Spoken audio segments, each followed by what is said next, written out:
Are you prepared for a multiple day power outage? I know a lot of people have these huge like Generac generators that can run their whole house in the event of a power outage, and those things cost tens of thousands, sometimes hundreds of thousands of dollars in solar panels and crazy backups, and all of that's awesome. I'm into it. But I wanted to see if I could run the important things in my house for multiple days for less than $600, and I believe this setup would do it. So this is the Oupes power station. This is the Mega One. It's 1,000 watt hours with a 2,000 watt inverter. And these are usually around $400 or $500, but every once in a while you'll see flash sales on the Oupes website, and that's what I did. There was a flash sale for this for $299. So 2,000 watt inverter, 1,000 watt hours. It's actually 1,024 for $299. So less than 300 bucks. So then I also went on Amazon and found the cheapest inverter generator gas powered that I could find. This was under $300. And this is a zegjaw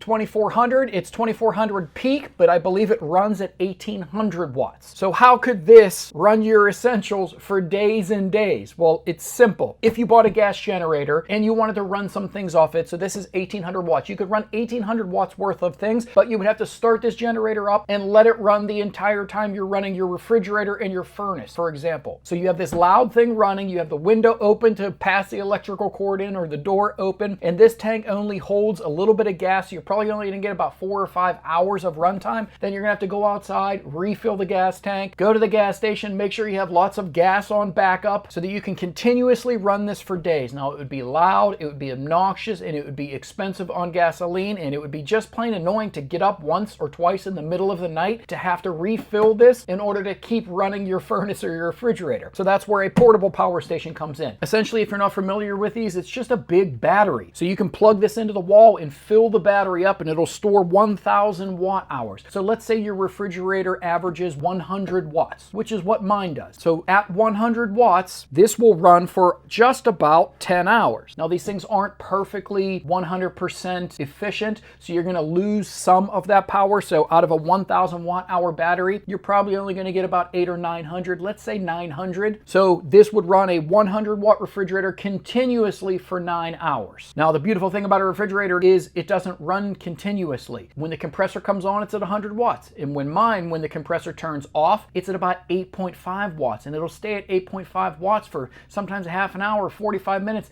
and then it'll turn back on again. So realistically speaking, something like this would run my refrigerator for probably 15, 16 hours, which is crazy, right? This little thing, you plug it in, something happens to your electricity, you plug your refrigerator into this, and for 15 hours, your refrigerator runs just like it normally does. So then something like this comes in. If you're out for multiple days, you're going to be more than 15 days, you need to keep the refrigerator going. The beautiful thing is with a really inexpensive Amazon gas power generator inverter, you can just turn this on for about 2 or 3 hours a day, plug it straight into this unit to recharge this. You can still have your refrigerator plugged in while you're recharging this. It'll pass right through, but it'll run your refrigerator and recharge this back to 100, and then you can shut the gas generator off. You can save a whole bunch of gas, and then you can go another 15 or 16 hours with your refrigerator running off of this thing. Now I have a gas furnace, so I'm also able to run my gas furnace. If you have electrical appliances that create heat, like an electric dryer or an electric furnace, these types of things are going to be pretty small and not really be able to run those. But I have a gas furnace, which means gas is doing all the heating, and it's just using a little bit of electricity in order to run the fan to blow that heat around the house. So something like this for me is perfect for my furnace.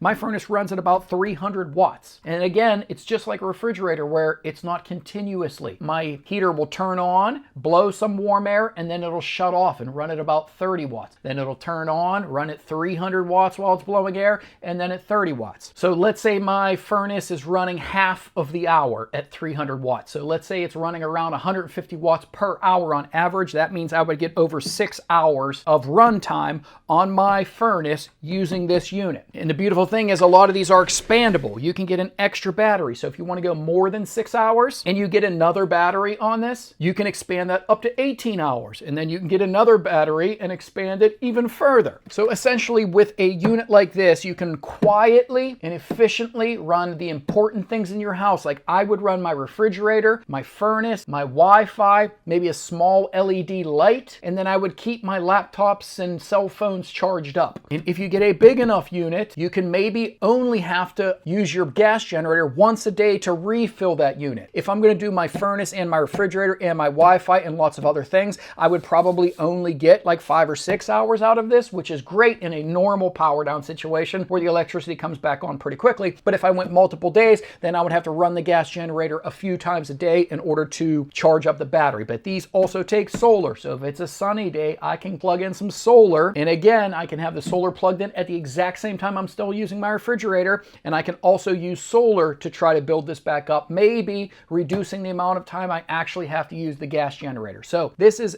under $600, under three for a system that could feasibly run my refrigerator during the summer for days and days and days. As long as I have enough gas to refill this about once or twice a day, depending on what I'm trying to run off of it, I can essentially run forever without having a gas generator running 24/7, which sucks. So is your family ready for a power outage? Do you think this is a smart setup? I'll have links to this stuff on Amazon if you're interested in it. And I have lots of other videos on this channel talking about things, especially like these new solar power generators. I'm really obsessed with them. So take a look at those if you're bored, and I'll see you in the next video.